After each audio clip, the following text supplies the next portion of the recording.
Bonjour à tous, aujourd'hui avec Lilou, Thelma et moi-même, nous allons vous présenter la transition démocratique espagnole de la mort de Franco jusqu'à l'adhésion à l'UE. Plusieurs causes expliquent la fin de la dictature de Franco en Espagne. Tout d'abord, en 1975, la mort de Franco crée une opportunité pour le changement, mettant fin à plus de 35 ans de régime autoritaire. En tant que roi, joue un rôle déterminant.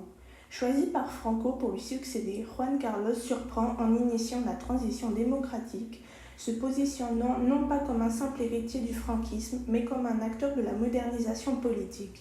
Son engagement en faveur d'une monarchie constitutionnelle est confirmé en 1976 par un référendum populaire qui est adopté à 94% par la population espagnole.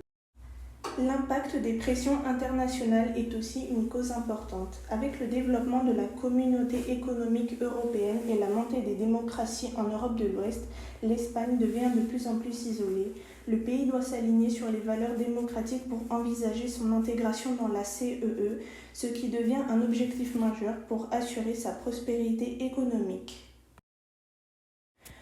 Enfin, des tensions internes au sein de la société espagnole contribuent à cette transition. Les mouvements en faveur des libertés et des droits civils prennent de l'ampleur avec une population de plus en plus éduquée et connectée à l'Europe qui réclame la fin des restrictions autoritaires. Ainsi, la fin de la dictature de Franco est le résultat d'un enchaînement de facteurs internes et externes menant à une transition pacifique vers la démocratie. Lorsque la dictature se termine, l'Espagne commence sa transition démocratique. Elle débute avec la mort de Franco et le couronnement de Juan Carlos. Le 22 novembre 1975, Juan Carlos de Borbón est couronné et devient Juan Carlos Ier.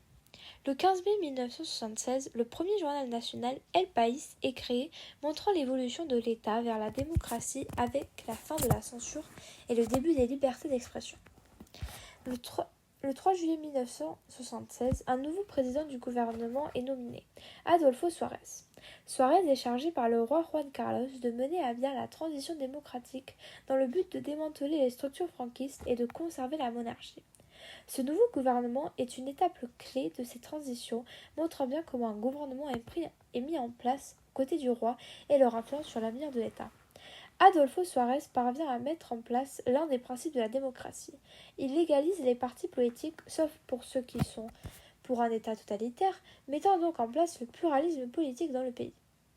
Le 15 décembre de la même année, un référendum sur la mise en place de la loi de la réforme politique est organisé et est voté par 94% des votants. Cela ouvre encore plus les portes de la transition démocratique en permettant à l'Espagne de passer d'un régime totalitaire à un système constitutionnel démocratique.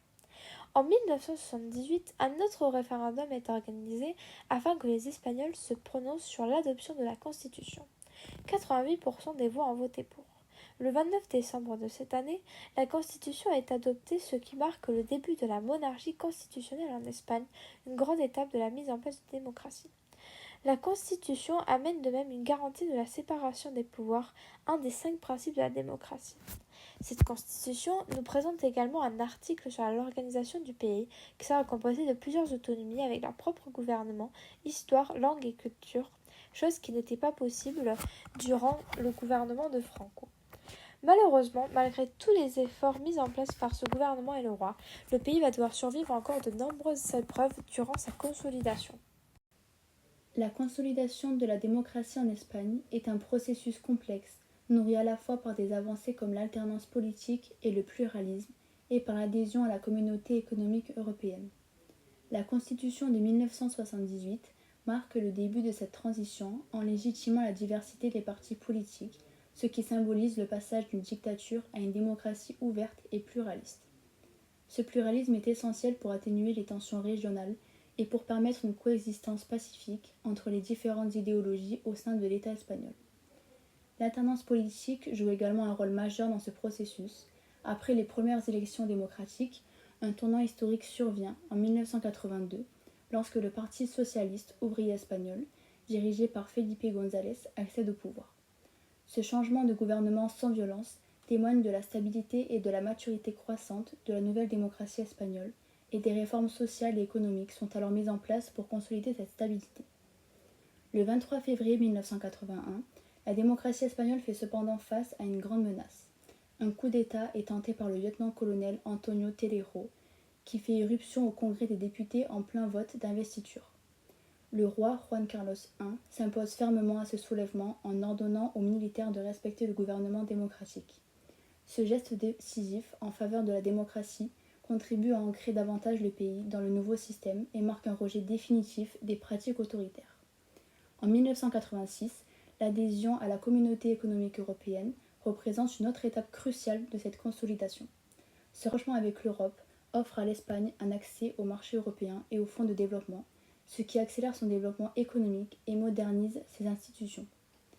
En entrant dans la Communauté économique européenne, l'Espagne s'engage également sur les valeurs démocratiques européennes, ancrant ainsi son régime dans un cadre de droits de l'homme et de stabilité politique reconnu internationalement.